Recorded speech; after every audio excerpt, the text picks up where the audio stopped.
안녕하세요. 책 읽어주는 여자 홍퀸이에요.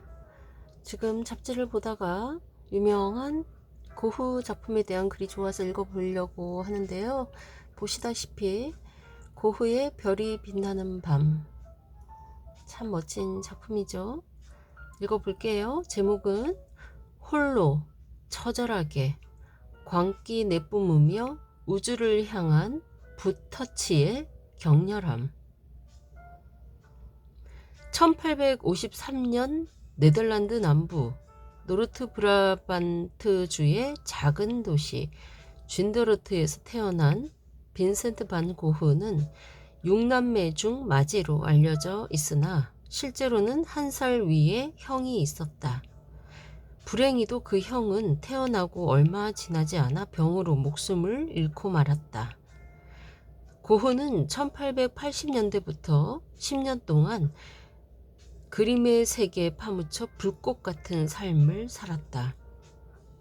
고흐 미술 인생의 절정기는 1883년 2월에서 1890년 7월까지 2년 6개월 사이에 펼쳐졌다. 이른바 아르에서 생레미 그리고 오베르쉬즈 우아르 시기다. 오늘날 널리 알려진 고흐 작품의 대다수가 이때 탄생했다. 특히 아를과 생레미 시절 고흐는 거의 이틀 걸려 한 점씩 그렸을 정도로 그림에 파묻혀 살았다.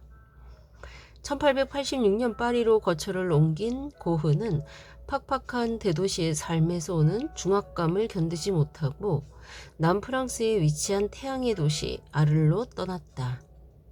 1888년 2월이었다.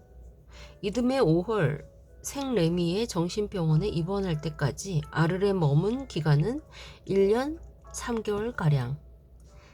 살아 꿈틀거리는 듯 독창적이고 격정적인 붓터치와 마법 같은 색채의 향연은 그곳에서 잉태되고 무르익었다. 이어진 생레미 시절 고흐 특유의 붓질과 내면의 감정과 영혼이 투사된 채색 기법은 절정에 달한다. 홀로 처절하게 광기를 내뿜으며 캔버스와 사투를 벌인 그는 그만의 방식으로 세상의 무관심을 조롱했다. 그 중심에 있는 작품이 바로 별이 빛나는 밤이다. 1889년 6월 생레미의 정신병원에서 요양하던 중 고향의 밤 풍경을 그리워하며 그린 그림이다. 1888년 5월 고흐의 초청으로 폴 고갱이 노란 집으로 불리는 아르레 작업실에 합류했다. 그러나 현실주의적인 고갱과 이상주의적인 고흐는 자주 부딪혔다. 결국 2개월을 넘기지 못하고 고갱은 고흐 곁을 떠났다. 고갱의 부재는 고흐의 발작 증세를 부추겼다. 급기야 크리스마스 무렵 고흐는 자신의 왼쪽 귀 일부를 잘라 아르의 한 매춘부에게 건네는 기행을 저지르고 만다. 주민들의 민원이 쇄도하고 설상가상으로 1889년 4월 평생의 동반자로 여겨온 동생 테오의 결혼 소식은 고흐의 우울증과 공황장애에 결정타를 가하고 만다. 결국 한 달 후 고흐는 생레미의 생폴 요양원에 입원하게 되고 이곳에서 불후의 명작 별이 빛나는 밤을 완성했으니 반전도 이런 반전이 있을까? 뉴욕 현대미술관에서 상설 전시 중인 작품으로 밤 풍경 그림 중에서 가장 유명하다.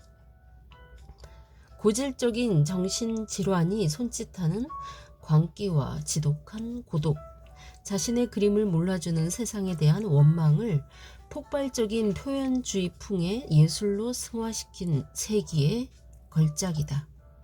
아를 시대 때 정립한 고흐 화풍이 원숙한 경지에 올랐음을 입증하는 물증이 다 들어있다. 우선 색.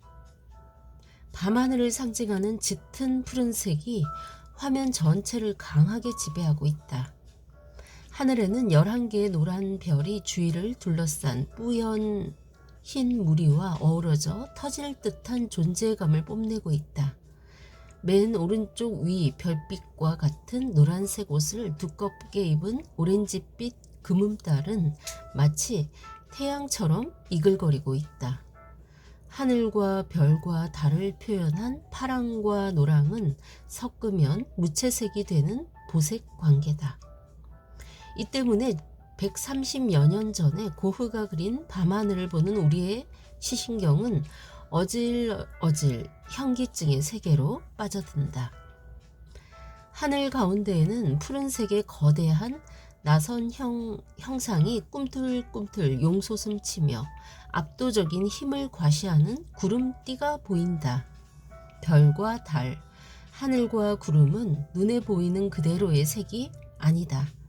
그것은 고흐의 마음속에 내재한 감정의 색, 상상의 색이다. 고흐에게 색채의 본질은 망막에 포착되는 날 것이 아니라 자신의 몸과 마음을 휘감고 있는 분위기였던 것이다. 다음은 붓터치와 형상을 살펴보자. 고흐는 밤하늘을 수놓은 모든 것을 원형과 나선형, 물결 모양의 배열로 디자인했다. 그 모습을 굵고 짧고 역동적인 붓터치의 연속으로 표현했다.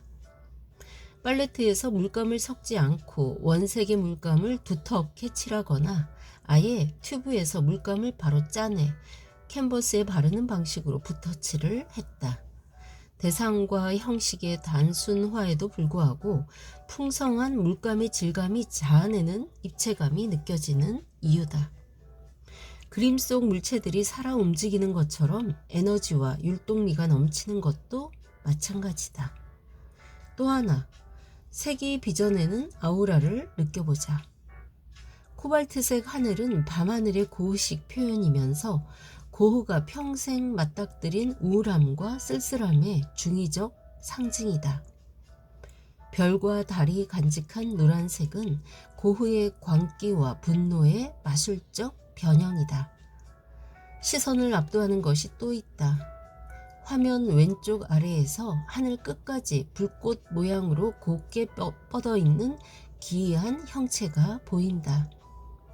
사이프러스 나무다.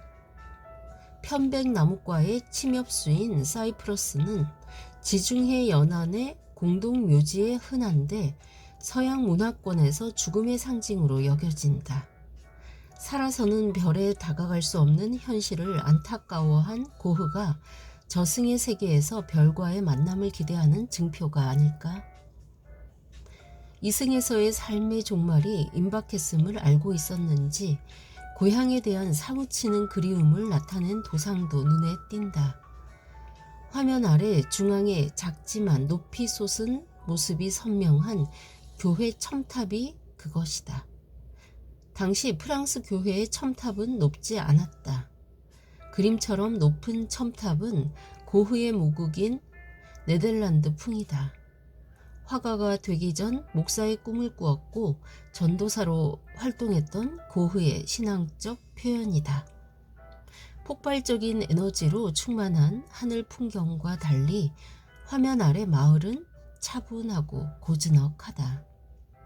똑같은 밤 풍경이지만 하늘과 마을을 대하는 고흐의 마음은 극과 극이다.